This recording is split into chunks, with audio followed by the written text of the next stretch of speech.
ലോകത്തിലെ വിവിധ രാജ്യങ്ങളിൽ ഉപയോഗിക്കുന്ന സൂപ്പർ ഫയർ ഫൈറ്റിംഗ് എഞ്ചിനുകളാണ് ഇന്ന് നമ്മൾ പരിചയപ്പെടാൻ പോകുന്നത്. ഈ ചാനലിലെ വീഡിയോ ആദ്യമായിട്ടാണ് കാണുന്നതെങ്കിൽ സബ്സ്ക്രൈബ് ചെയ്യുക, തൊട്ടടുത്തുള്ള ബെൽ ബട്ടണും കൂടി ഒന്ന് എനേബിൾ ചെയ്യുക. നമുക്കപ്പോൾ നേരെ വീഡിയോയിലേക്ക് കടക്കാം. നമ്പർ 1 യൂണിമോഗ്. ഇതൊരു ഓഫ് റോഡ് ട്രക്കാണ്. ജർമ്മനിയിലാണ് ഇത് നിർമ്മിച്ചിരിക്കുന്നത്. ഈ വാഹനത്തിന് 11 അടി നീളവും 14 ടൺ ഭാരവുമുണ്ട്. കാടുകൾ പോലെയുള്ള പ്രദേശങ്ങളിൽ വളരെ വേഗത്തിൽ സഞ്ചരിക്കാനുള്ള കഴിവുണ്ട് എന്നതാണ് ഈ ഫയർ എഞ്ചിന്റെ എടുത്തു പറയേണ്ട സവിശേഷത. 230 ഹോഴ്സ് പവർ എഞ്ചിനാണ് ഇതിനുള്ളത്. മണിക്കൂറിൽ 55 മൈലാണ് വേഗത. 45 ഡിഗ്രി ചെരിവുള്ള കുന്നുകൾ വരെ ഇവ നിഷ്പ്രയാസം ഓടിക്കുക. 4600 ലിറ്ററോളം വെള്ളം സംഭരിക്കാൻ ശേഷിയുള്ള വാട്ടർ ടാങ്കാണ് ഈ ഫയർ എഞ്ചിന്റെ മറ്റൊരു പ്രത്യേകത. Number 2 concept fire truck. ഇതൊരു ന്യൂ ജനറേഷൻ ഇലക്ട്രിക് ട്രക്കാണ്. ഓസ്ട്രേലിയയിലാണ് ഈ വാഹനം നിർമ്മിച്ചിരിക്കുന്നത്. 4 ചക്രങ്ങളുള്ള കോൺസെപ്റ്റ് ഫയർ ട്രക്കിന് 25 അടി നീളവും 17 ടൺ ഭാരവുമുണ്ട്. 470 ഹോഴ്സ് പവറിൽ പ്രവർത്തിക്കുന്ന എഞ്ചിനാണ് വാഹനത്തിനുള്ളത്.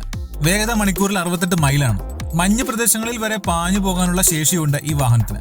ഇതിനൊരു ഡീസൽ ജനറേറ്ററും 1200 ലിറ്ററോളം വെള്ളം സംഭരിക്കാൻ പാകത്തിലുള്ള വാട്ടർ ടാങ്കുമുണ്ട്. മാത്രമല്ല റിമോട്ടിൽ പ്രവർത്തിക്കുന്ന ഒരു റോബോട്ടും ഈ വാഹനത്തിലുണ്ട്. Number 3 bulldog extreme 4x4. American നിർമ്മിതമായ ഒരു ഓഫ് റോഡ് ട്രക്കാണിത്. കാടുകളിൽ ഉണ്ടാവുന്ന തീപിടുത്തങ്ങളിലും മറ്റുമാണ് ഇത് പ്രധാനമായി ഉപയോഗിക്കുന്നത്. ഇടതിങ്ങിയ വനപ്രദേശങ്ങളിലൊക്കെ അതിവേഗം സഞ്ചരിക്കാനുള്ള കഴിവ് ഈ വാഹനത്തിനുണ്ട്. ഇതിന് 24 അടി നീളവും 12 ടൺ ഭാരവുമുണ്ട്. 350 ഹോഴ്സ് പവറിലാണ് എഞ്ചിൻ പ്രവർത്തിക്കുന്നത്. ആകെ 9100 ലിറ്റർ വെള്ളവും ഫയർ ഫൈറ്റിംഗ് ഫോമും ഉൾക്കൊള്ളാൻ കഴിയുന്ന വാട്ടർ ടാങ്കും ഇതിനുണ്ട്. 13 ടൺ ഭാരമുള്ള റിക്കവറി വിഞ്ചും മുൻഭാഗത്ത് ഘടിപ്പിച്ചിരിക്കുന്ന വാട്ടർ സ്പെയറും മറ്റൊരു പ്രത്യേകതയാണ്. Number 4 Titan. നല്ല പെർഫോമൻസ് ഉള്ള ഒരു 4x4 ട്രക്കാണിത്. അമേരിക്കൻ നിർമ്മിത വാഹനമാണ്. ഇത് 670 ഹോഴ്സ് പവർ എഞ്ചിനിലാണ് പ്രവർത്തിക്കുന്നത്. 32 ഫീറ്റ് നീളവും 20 ടൺ ഭാരവും ഉണ്ട്. മണിക്കൂറിൽ 50 മൈലാണ് വേഗത. ടൈറ്റൻ ട്രക്കിന്റെ ടാങ്കിന് ഏകദേശം 6820 ലിറ്റർ വെള്ളവും 1030 ലിറ്റർ ഫയർ ഫൈറ്റിംഗ് ഫോമും ഉൾക്കൊള്ളാൻ കഴിയും. മിനിറ്റിൽ 1320 ലിറ്റർ വെള്ളം ഇതിന് പമ്പ് ചെയ്യാൻ കഴിയും. ലോക്കീഡ് മാർട്ടിൻ C1 തേർഡ് എയർക്രാഫ്റ്റിൽ കയറ്റിക്കൊണ്ടു പോകാൻ കഴിയുന്ന തരത്തിലാണ് ടൈറ്റൻ ട്രക്ക് ഡിസൈൻ ചെയ്തിരിക്കുന്നത്. Number 8 L32AXS. ഒരു ഓസ്ട്രിയൻ ട്രക്കാണിത്. ഇതിലൊരു എസ്കലേറ്ററും ഒരു റെസ്ക്യൂ പ്ലാറ്റ്ഫോമും ഉണ്ട്. ഇടുങ്ങിയ സ്ഥലങ്ങളിൽ വരെ എത്തിച്ചേർന്ന് രക്ഷാപ്രവർത്തനം നടത്താൻ സഹായിക്കുന്ന ഒരു വാഹനമാണിത്. 32 അടി നീളവും 16 ടൺ ഭാരവുമുള്ള ഒരു ട്രക്കാണിത്. റിമോട്ടിൽ പ്രവർത്തിക്കുന്ന ഒരു ഉപകരണം വഴി മിനിറ്റിൽ ഏകദേശം 2400 ലിറ്റർ വെള്ളം പമ്പ് ചെയ്യാൻ ഈ വാഹനത്തിന് കഴിയും. 300 HP എഞ്ചിനാണ് ഇതിനുള്ളത്. ഏതാണ്ട് 137 അടി ഉയരത്തിൽ 500 കിലോ വെയിറ്റ് വരെ താങ്ങാൻ ഈ കേമന് കഴിയും. Number 6 VBIM. ഇറ്റലിയിൽ നിർമ്മിച്ച ഒരു ട്രക്കാണിത്.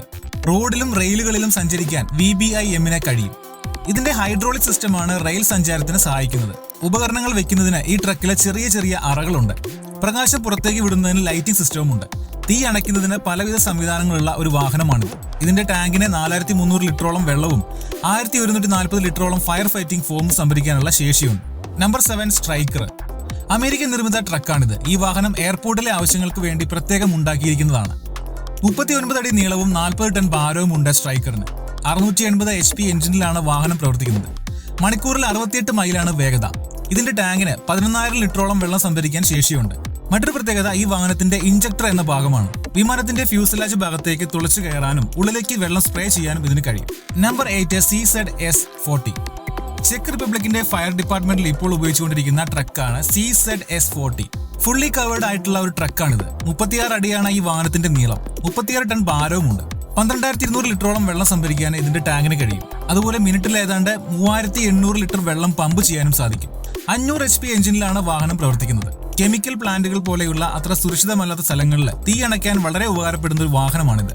അപ്പോൾ നമ്മൾ ഇന്ന് പരിചയപ്പെട്ട 8 ഫയർ ഫൈറ്റിംഗ് വാഹനങ്ങളിൽ ഏതാണ് നിങ്ങൾക്ക് ഏറ്റവും കൂടുതൽ ഇഷ്ടപ്പെട്ടത്? അത് വീഡിയോയ്ക്ക് താഴെ നിന്ന് കമന്റ് ചെയ്യുക. കൂടാതെ നമ്മുടെ ചാനൽ സബ്സ്ക്രൈബ് ചെയ്യുക. തൊട്ടടുത്തുള്ള ബെൽ ബട്ടണും കൂടി ഒന്ന് എനേബിൾ ചെയ്യുക. മറ്റൊരു പുതിയ വീഡിയോ നമുക്ക് വീണ്ടും കാണാം. Good bye.